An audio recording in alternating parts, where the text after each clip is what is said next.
Locks and Locks of Hairstyles, and I have a double bohemian twist with a bow for you guys today, so keep watching.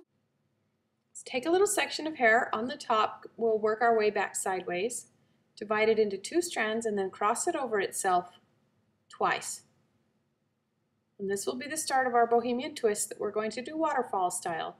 So grab a section of hair and add it to the top strand, but the bottom strand you don't add to it. You drop that piece and grab a little piece that was behind it, and then add that into your bohemian twist by just crossing it over the top strand. So let me show you again. Add a section of hair to the top, the bottom one grab a piece underneath it, and then drop the strand you were holding, and then cross those 2 strands over each other.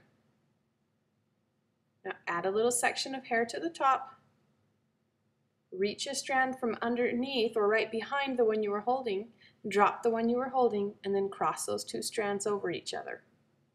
Keep following the shape of your head all the way around over to the other side. Same technique, and then put it in an elastic and just let it sit there while we do the second part. So you'll have these strands hanging down. We're still going to do a bohemian twist, but this time it's not waterfalled. We will just cross them over each other twice, and then the strands that you had hanging down from your waterfall, pick up, and that is your new section that you're adding to your top strand. But your bottom strand, don't add anything to it, just twist it. So grab the next section that was hanging down from your first bohemian twist that was waterfall. Don't add any to the bottom, and then just cross them over each other. Grab the next strand that was hanging down, add it to the top section, cross them over. Keep working around, and notice how I was closer together up by your face, and then I get further apart as you come down and work your way around the back.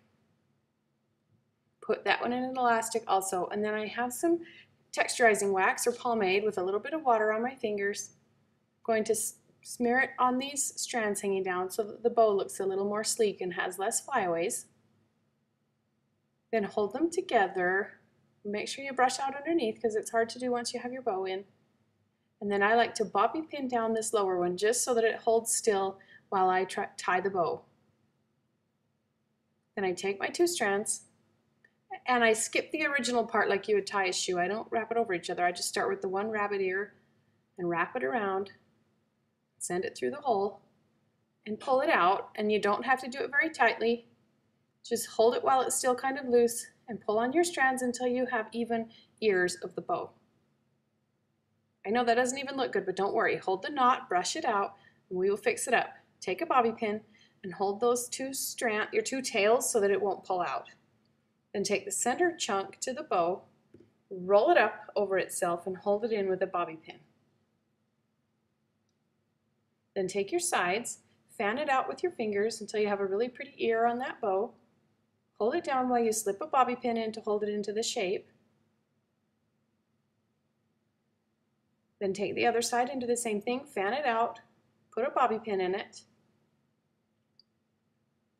and then I get out my hairspray and give the bow a couple of squirts, and then I can actually piece out with my fingers these strands so that the bow fans out really nicely and looks really pretty.